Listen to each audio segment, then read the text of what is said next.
I'll wait for people to show up, and then I'll start.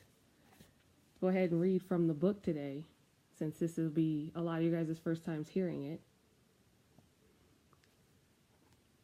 Let's see. Let me fix my hair so I can see. Hi, Linda. Hi to everyone who's joining. Hi, Keith. I'm going to read from my book today so that you guys can have a little snippet of what's inside. And let me know if you can hear me. I'm using my iPad, so I don't know how clear it is, if you guys can see and all of that stuff, so let me know. And comment down below to make sure that I can, if I need to adjust something. I was trying to make my iPad sit so that the speakers weren't covered. Hi. Some of you guys have never heard this story before, so it'll be interesting for you. Who has questions before I start? Because I'm going to read the intro and I'm going to read chapter 1, and then I'll let the rest of it sit with you. I might read more chapters at a later time, but right now, just the intro and chapter 1. Everyone should be at lunchtime or after lunch right now.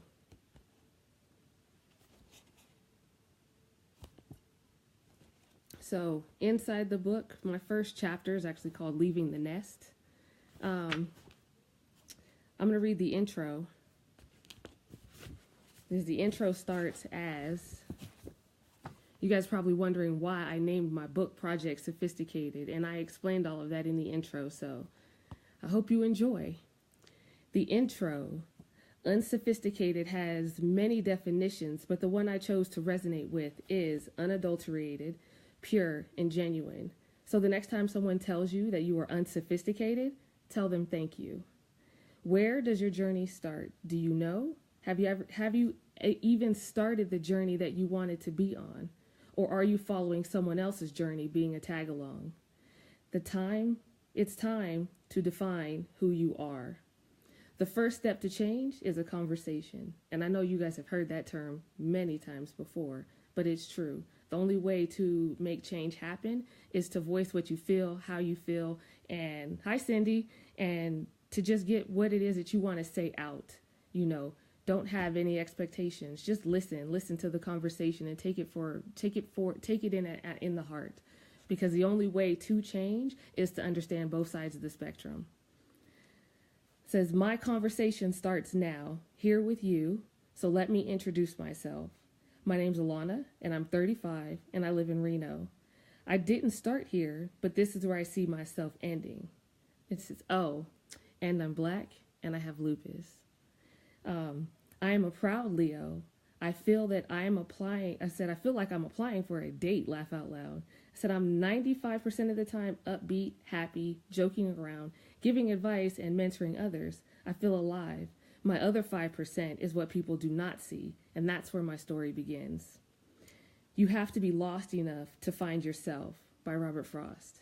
That quote stuck with me because it's a quote that, I feel worked the best for my story, because I was at a point to where I didn't know who I was. So in order to find myself, I was completely lost. So I had to start there. It says, I won't bore you with my childhood. That's not the learning center of my life, but we will start at the age of 17. So Leaving the Nest. Like I said, here's my book title for you guys that are just now joining, Project Unsophisticated. I posted the link to the Amazon webpage below if you guys are interested in purchasing it, but I'm going to read chapter 1 for you. And if you guys have questions as I'm reading, just post it and I'll look up and make sure that I can answer your questions. So chapter 1, Leaving the Nest. I moved out when I was 17. Actually, I was kicked out a couple weeks before I moved to Arizona for school, but I never really left the house until it was time for me to go. That was a long story. It's kind of confusing. I was a bitch with all capital letters. Like, just imagine being angry for no reason all the time. That's what I was. I was pure evil. Once I left Nevada, I lived in an apartment complex with other kids my age that was getting ready to attend school with me. The whole move felt normal. I was a military child, and I was used to moving and having to find new friends. At that point, I was free. I had no adult telling me what to do, and I was tired of arguing with my parents during that time and needed a break, even if it was just one state line. School was easy. I went to, oh, hi, Michelle. Thank you. I went to a technical college where I learned and earned my degree in architectural drafting.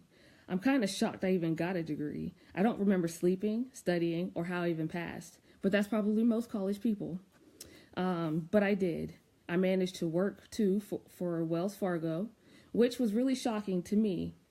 Let me stop there for a second. I wrote a post about my Wells Fargo experience, and I did not put that in this book. I probably should have, but during that time is when I had a really traumatic experience, one of my very first, I should say, traumatic experience as an adult, because I was robbed at gunpoint. And I did write a blog on that, so I can share that again if you guys are interested. I was robbed while working on a Friday night, and that was the first time I ever encountered using drugs and alcohol as a coping mechanism. And then I don't remember what happened throughout that night, but I do know the story of what happened, of what they told me. But back to the story. Hold on, let me find myself. Okay. Before graduation, I met Project One. Now you probably asked me why I called them all projects. For those of you that read my book, you know I called every relationship that I was in a project. I called them projects because they were all projects within themselves, and I was a project myself. We are all projects. We are all evolving things, learning, so I didn't want to put people's names out there because that's just completely unethical. And as much wrong as they did to me, I did to them. And I don't want to share that kind of information so people can go out and find them, because parts of these stories will piss you off. And as some people have told me, they wish they knew where that person lived so that they can go and have that conversation with them on why it happened the way that it did. So, before graduation, I met Project One. He was 24 at the time. Mind you, I was 18 at the time. Just for reference, all X's will be known as project numbers. Okay, back to the story. I should have known Project One was trouble after he told me his middle name. You want to know what that is? Well, I'll tell you.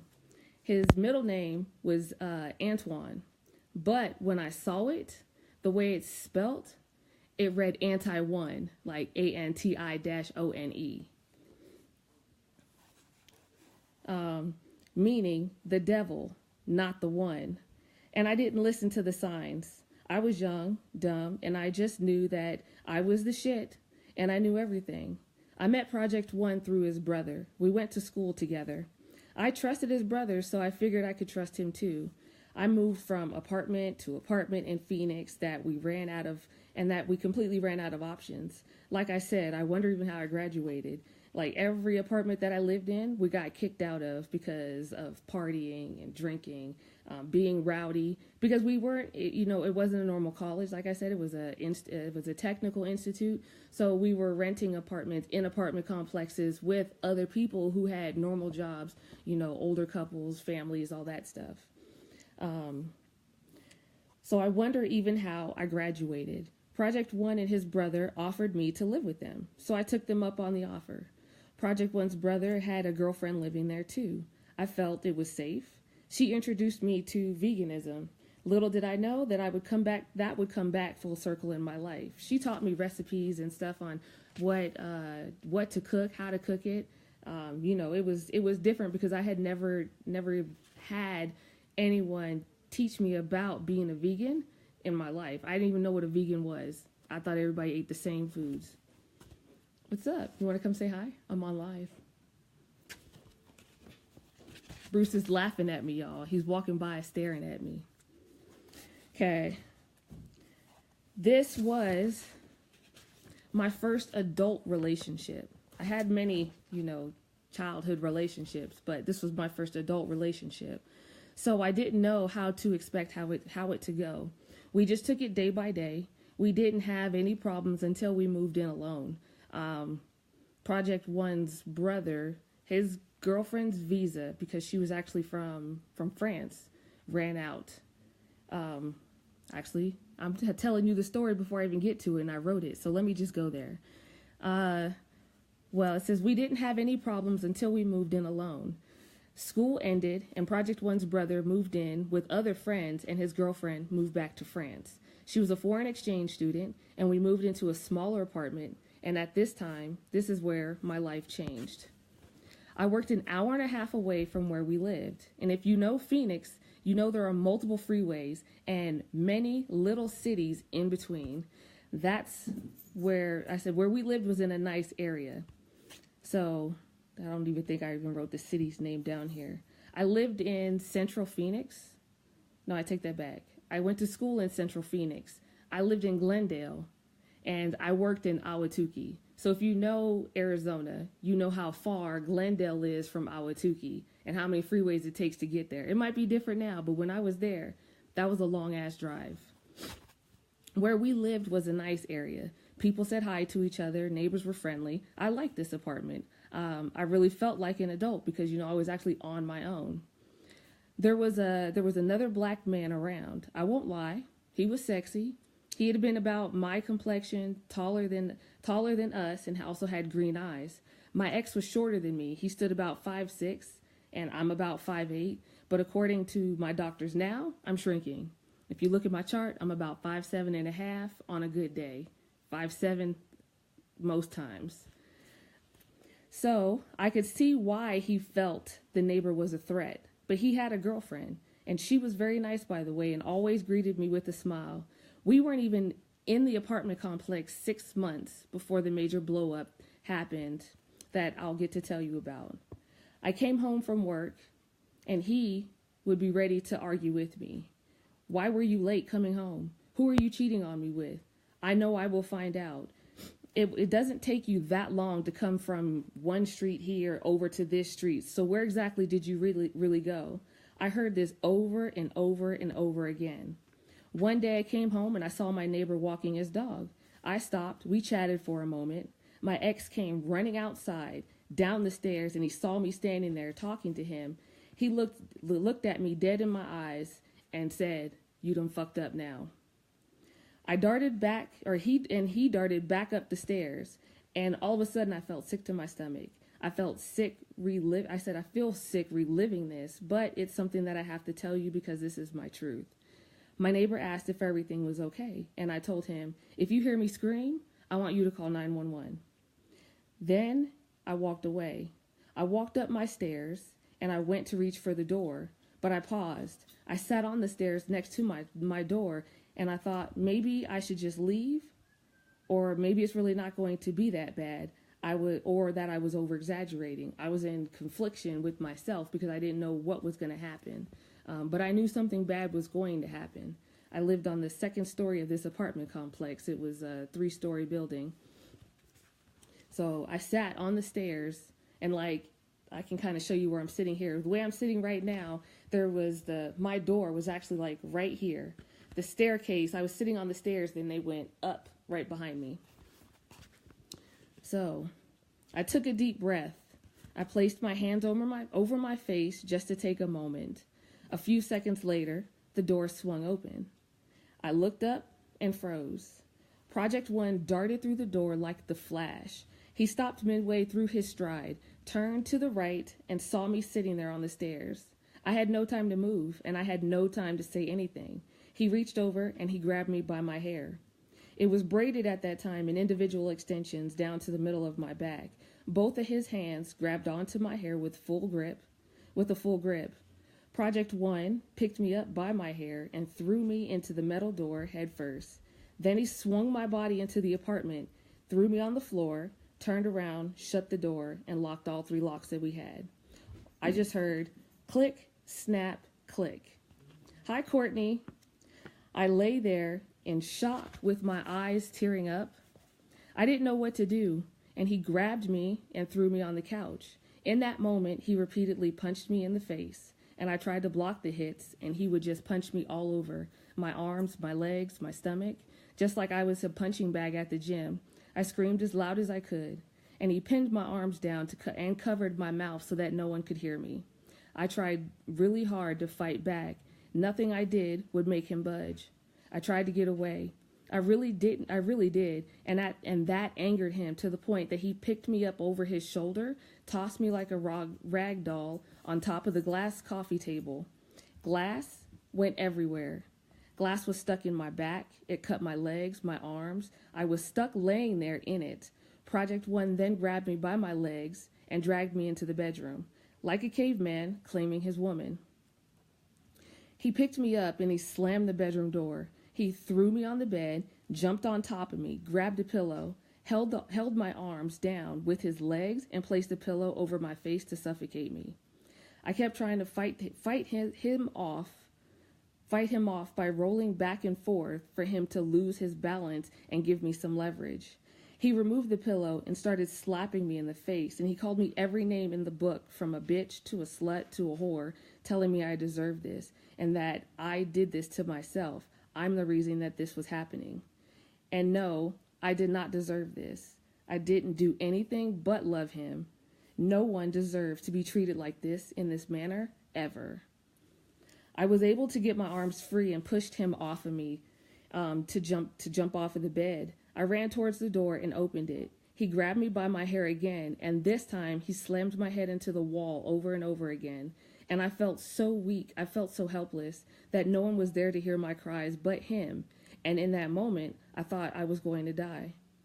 In that moment, I knew I needed to do something, just to make it out alive. But he let me go, and I collapsed. Sweat was dripping down my face. I was hot, I was tired, I was scared out of my mind. And he stood there just watching me, looking at me like he was trying to figure out what to do next. He was tired too, and I could tell.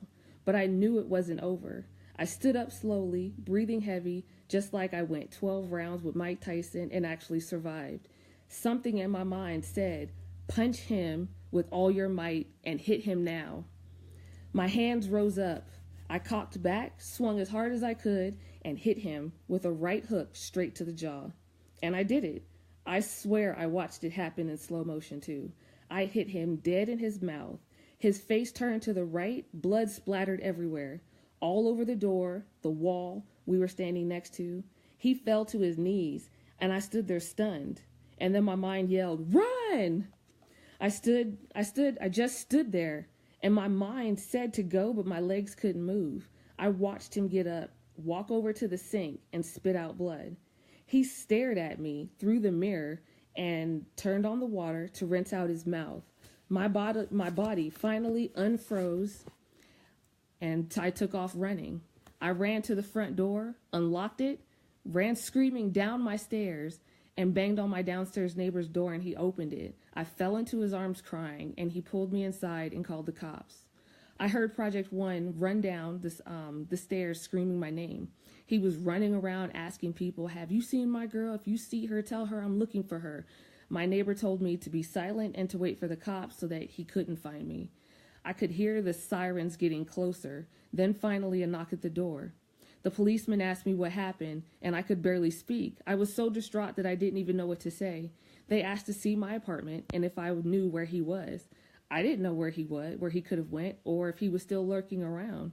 We went upstairs, and the police asked me to stay outside for the moment. One officer stood next to me. The others entered looking for him. They came out a few minutes later and stood in front of me. The officer asked me if they could take pictures of me, and I told them yes. But the officer said to me, "Before we take these, I need you to go inside and take a look in the mirror so you can see what he's done." I walked into the apartment, and the place was a mess. The shattered glass, the couch flipped over, the blinds tore down, the pillows ripped open like someone took a knife to it and just shredded them, throwing cotton everywhere. Papers all over the floor. The TV was busted. The whole apartment looked like it was ransacked through. I walked into the bedroom where the mirror was located. There was blood on the mirror. There was blood still in the sink. There was blood all over the floor. I wiped the mirror down so I could see. I saw myself for the first time, and I didn't even recognize me. Both my eyes were black and blue. My face was swollen. My bottom lip was busted, and also double the size. I had a knot on my forehead. I was missing huge spots of my hair, and a huge knot at the base of my skull was putting pressure on my head. I had bruises up and down my arms, and I looked like I survived from being thrown out of a tornado. I broke down and I cried. How could someone do this to another person? Especially one who they claimed that they loved. It didn't make any sense to me, and I was so confused. I was hurt and I was damaged. The officers proceeded to take their pictures of me and my disheveled apartment. The paramedics came in and checked me out. They told me to ice my head because I was really going to feel the pain once my body calmed down. I did not go to the hospital that night. They gave me my incident report, told me to go to the courthouse and file a restraining order that Monday. My other neighbor that I was standing outside with when all of this happened showed up. He and his girlfriend came inside, told the officers that they would stay with me until the morning to make sure that he did not come back. I fixed my couch back upright, just sat there. I sat in silence. They sat on the opposite sides of me. They held my hand and said nothing. They just let me take it all in of what happened at my own pace and waited for me until I was ready to talk. All I wanted then was my parents. I still wasn't really on speaking terms with my dad, but I knew I needed to call him. I waited until the next morning and called. My mom answered. Now, normally, I would have just talked to my mom, but I needed my dad. I told him that I wanted to come home, started crying, and told him what happened. My dad screamed. He started crying, and he said he was driving out to me in the morning with my brother to pack my car up and go to our family friend's house who also lived in the next city over, and that he would be there as fast as he could. He was there. He was there 2 days later. I called my job and I quit. We packed up the rest of my stuff in my apartment, and then I dropped off a letter to my apartment complex telling them what happened with the police report and the keys.